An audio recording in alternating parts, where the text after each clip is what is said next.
여러분, 어, 우리가 이제 정보화 시대에 살고 있고, IT 시기에 살고 있고 하죠. 그래서 IT 하면 인포메이션, 그죠? 그리고 인포메이션, 이제 디지털로 이제 된 그런 정보들, 데이터,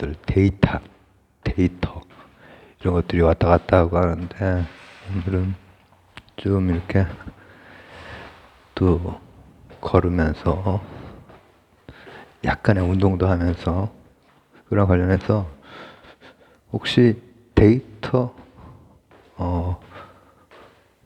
웨어하우스라고 하는 표현을 들어보신 적이, 우리가 이제 한 30년 전, 40년 전 이때 정보 처리 이런 말 많이 했거든요. 정보 처리. 근데 그 정보 처리하는 게 이제 예를 들면은 데이터베이스 이런 거 가지고 정보 처리를 하고 그런 것만 있는 게 아니라 방금 말한 데이터 웨어하우스라고 하는 거는 말하자면 창고 같은 거죠. 창고. 정보를 처리하는 방식이 이것도 참 재밌는 게 뭐냐면은 정보를 처리하는 방식도 길과 돈의 흐름을 따라서 가요. 길과 돈의 흐름을. 그래서 이 현실을 볼 때 현실적으로 보면은 현실이 현실적으로 보이죠. IBM 이런 데서 한 처음에 이제 뭐라고 하면 좋을까 생각난 개념인데, 기본적으로 데이터를 처리를 한다. 데이터가 있고 데이터들이 어마어마하게 많잖아요. 그런 거 이제 데이터베이스로 계속 갱신되고 수정되고 하면서 이제 하는 거예요. 근데 그런 방식이 물론 하나의 기본적인 방식이지만 기업 같은 데서 쓰는 방식은 데이터를 처리하는 방식이 다르잖아요. 그거랑 관련해서 제가 뭐 그런 얘기를 한 적도 있죠. 예전에 이 선형대 수학 이게 그게 아니라 그걸 먹었네. 그 이익을 극대화하기 위해서 우리가 그 정석에서 옛날에 배웠던 거, 부등식에서 배웠던 거, 이게 뭐 전쟁에서도 쓰이고 기업에서도 쓰이고, 전쟁도 결국 돈과 길의 그 흐름에서 나오는 어떤 것이고, 기업에서 쓰는 다양한 뭐 수학적 모델들, 내시균형 이런 것들도 다 마찬가지란 말이에요. 근데 이제 그 정보화 시대에는 더욱더 그러하죠. 더욱더. 근데 그런 거 중에 하나가 그냥 데이터를 이렇게 저장해 놓거나 계속 갱신하거나 이런 것도 하나의 쓸모가 있죠. 거기에 맞는 쓸모가 있는데, 그런 거 말고 이를테면은 기업의 이윤 극대 이런 것을 목표로 할 때는 좀 다른 걸 쓴단 말이죠. 그거를 한번 얘기를 해보려고 하는 거죠. 운동도 하면서. 이거 제가 가끔씩 합니다. 그러면은 뭘 생각을 해봐야 되느냐. 오랜만에 합니다. 이 마음이 좀 잘 안 잡혀서. 이제 정보라고 하는 게 어떤 방향으로 뭐라고 하면 좋을까? 처리가 되느냐. 이게 문제인데, 별다른 변형이나 가공 없이도 바로바로 써먹을 수 있는 그런 데이터베이스가 있을 것이고, 또 이제 방금 말씀드렸던 데이터 웨어하우스 하면은 어떤 창고인데, 그게 그냥 창고고 쌓아놓은 창고가 아니에요. 이를테면은 기업 같은 데에서, 기업이 됐거나 큰 기관이 됐건 이런 큰 조직에서 어떤 데이터를 특정한 목적으로 쓸 때 그것을 뭐라고 하면 좋을까? 결정하기 쉽게, 그거를 주체지향적이라고 하나? 하여튼 거기에 대해서 이 4개 정도로 분류를 해놨더라고요. 이런 그런 걸 하는 사람들이. 주체지향. 그러니까는 의사 결정을 하는 사람이 써먹기 쉽게, 매출을 가장 올리려면은 거기에 필요한 정보들이 있을 거 아니에요. 분기별 어떤 정보, 제품별 정보, 지역별 정보, 뭐 여러 가지가 있을 거란 말이죠. 이게 지금 제가 간단하게 3개 정도만 들었지만은 실제로 이제 그게 다 계산이 되고 어떤 방향성을 가지고 정보가 처리가 돼서 최고 결정자에게 오는 거예요. 그런 거는 이제 데이터베이스 자체가 오는 게 아니란 말이죠. 그게 아니라 데이터 웨어하우스. 원래는 이제 인포메이션 웨어하우스였어요. IBM에서는. 그러니까 벌써 한 40년 전 된 거죠. 40년 정도 된 거죠. IBM이 그런 그 생각을 한 게. 그리고 지금은 이제 정보를 유용하게 처리하는데 많이 쓰이고 있는 개념이고. 저거 되게 오랜만에 했네. 새소리가 좋습니다. 근데 제가 오늘 그거를 우리가 보통 거기에서 이제 그 전문가들이 비전문가들에게 설명할 때 얘기하는 게 방금 말했던 주체지향성이라고 하는 거랑 또 그냥 쉽게 우리말로 표현하면은 시간에 대해서 실시간적으로 딱딱딱딱 변하는 게 아니라 시간 단위를 딱딱 고정시켜서 묶어서 비교해 볼 수 있고 뭔가 판단을 할 수 있는, 처리를 할 수 있는 시간에 대한 것. 주체, 시간, 그다음에 비휘발성. 이게 데이터베이스는 계속 휘발되면서 계속 바뀌는 건데 그거는 예를 들어서 분기별로 한다. 그러면 그거는 이제 어느 정도 그 비휘발성이 있다라는 거야. 그리고 또 하나가 뭐였지? 뭐 4개로 나눠놨던데 거의 그 천편일률적으로 그렇게 설명이 되어 있더라고요. 근데 저는 이제 그 똑같은 얘기를 하려고 하는 건 아니고 거기에 수학적으로 재미가 더 없겠죠 그러면. 근데 큐브라는 거 아시죠? 큐브 이렇게 하는 거. 제가 그거를 제 그 주위에서는 되게 잘했었거든요. 큐브 이렇게 맞추는 거를. 근데 세상이 넓어서 이제 TV 같은 데 나와서 이렇게 하는 애들 보면은 엄청 잘하는 애들이 많더라고. 저는 그냥 감으로 그냥 하는 거고 애들은 진짜 좀 약간 좀 타고난 뭐가 있는 것 같아. 큐브라는 게 뭔 줄 아시죠? 이렇게 색깔별로 이렇게 막 칸 나눠져 가지고 맞추고 하는 거. 그런 설명을 좀 해보려고 하는 거죠. 그 원리가 되는 설명.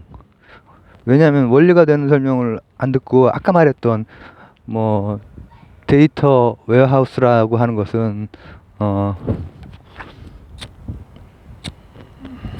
큰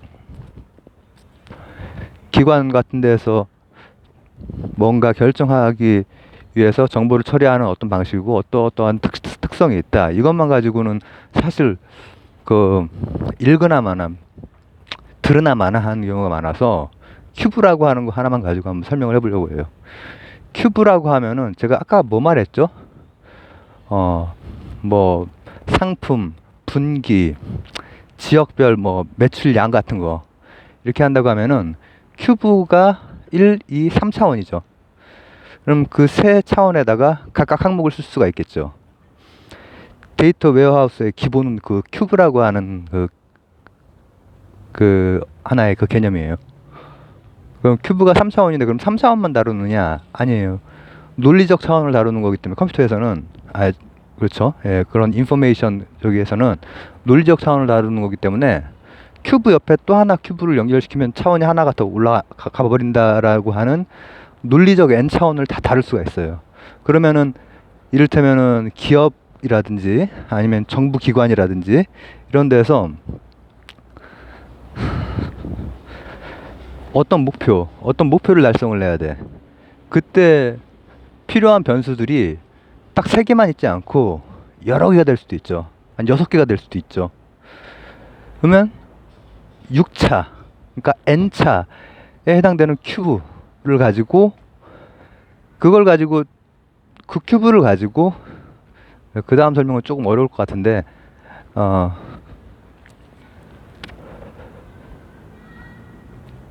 여러 가지 그 계열화를 시키면서 그 계층에 거기 담겨 있는 개념들을 계열화를 시키면서 필요하게 써먹을 수가 있다는 거예요. 변수 하나 가지고 다양한 조합을 이루면서 그 큐브 안에서 그게 이제 그 데이터를 휘발성으로 바로바로 이렇게 처리하는 데이터베이스와 다르게 데이터 웨어하우스가 가지고 있는 하나의 특징이고, 그러면 이제 큐브가 차원도 이제 높은 차원까지 올라갈 수가 있으니까 다양한 방향으로 뭔가를 결정할 때 필요한 것들, 야 이렇게 하니까는 3분기에 하남 지역에서 어떤 제품의 판매량이 급증하더라. 그런 것들을 이제 보는 거야. 그런 것들을. 그러면 이제 그걸 의사결정에 사용하는 그냥 데이터가 아니잖아요. 그냥 로우 데이터는 가장 밑바닥 차원의 그 데이터들은 그냥 원 자료이고, 하나하나씩 의미를 가지고 의미를 부여해서 데이터를 생성해내는 거죠. 뽑아낸 다음에, 로우 데이터에서 뽑아낸 다음에 하나하나 생성을 해나가는 거야. 근데 그것만 있느냐? 지금 큐브까지는 이해가 가시죠? 큐브는 많이 우리가 만지작 해봤으니까. 근데 큐브뿐 아니라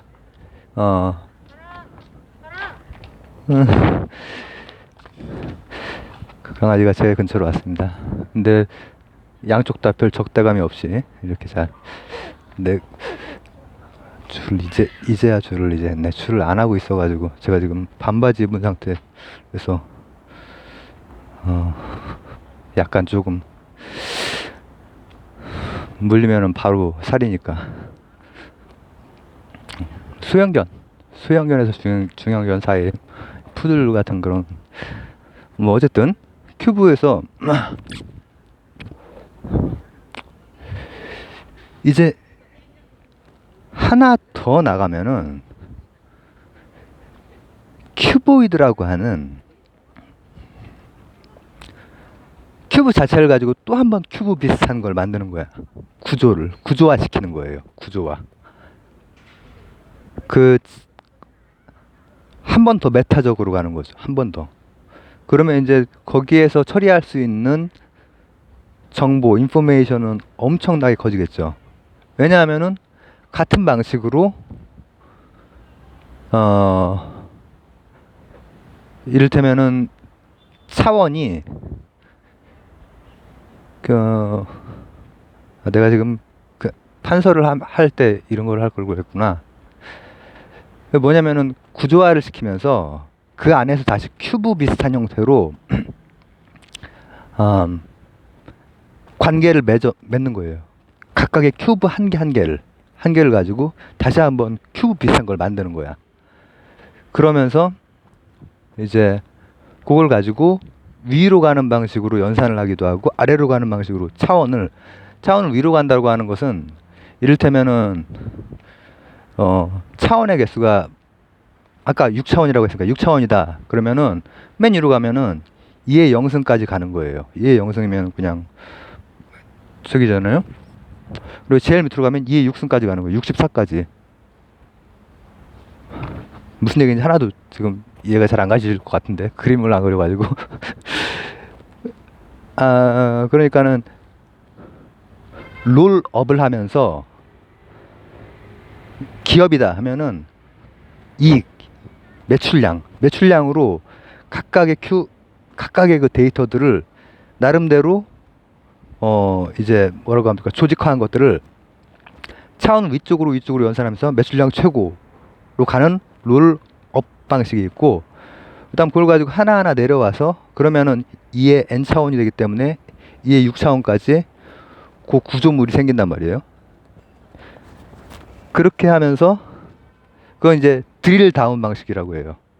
그런 방식으로 우리가 보통 정보 처리할 때 데이터베이스가 아닌 데이터 웨어하우스의 방식은 이제 그런 방식으로 하고, 그게 실제로 이제 기업이나 큰 기관들이 많이 쓰는 방식이죠. 근데 우리는 보통 그런 거에 대해서 우리 같은 일반인이 접근할 수 있는 뭐라고 할까 지식은 어떤 면에서는 몇 개로 요약된 특징이 있다 이 정도까지밖에는 거의 접근이 잘 안 되기 때문에 오늘은 큐브라고 하는 것, 차원이라고 하는 것을 가지고 한번 그 얘기를 한번 그랬다 나눠봤고, 이런 것들이 나중에 제가 양자 컴퓨팅에 대해서도 몇 번 얘기한 적이 저번 채널에 있는데 지금 몇 개 다운 받아놓은 것도 2개인가 3개 있고, 근데 그거 할 때도 지금 이게 뭐 갑자기 지수가 나왔잖아요. 몇 제곱 이런 게 나왔잖아요. 이런 것들이 양자 컴퓨팅에서 굉장히 양자 우유 시대가 벌써 와버린 거잖아요. 큐비트라고 하는 것이 50개가 넘어가면은 양자 우유인데 지금 이제 1000개를 개발하고 있으니까 50개 넘게는 했고 오류가 많지만, 근데 그때 제가 이런 되게 재미없는 수학적인 설명을 하는 것이 그 양자 컴퓨터가 그 지수 밑과 그 제곱 부분이 뒤바뀌어 버리거든요. 그래서 엄청난 처리를 하고 특히 소인수 분해 같은 경우에는 완전히 광속으로 해버리는. 그래서 오늘 간단히 기본적으로 우리가 지금 몇십 년 동안 써왔던 정보 처리 방식 중에 하나인 데이터 웨어하우스에 대해서 약간의 수학적으로, 수학이래 봐야 뭐 그냥 차원, 큐브 그리고 큐보이드까지 이렇게 한번 얘기를 남겨봤습니다. 감사합니다.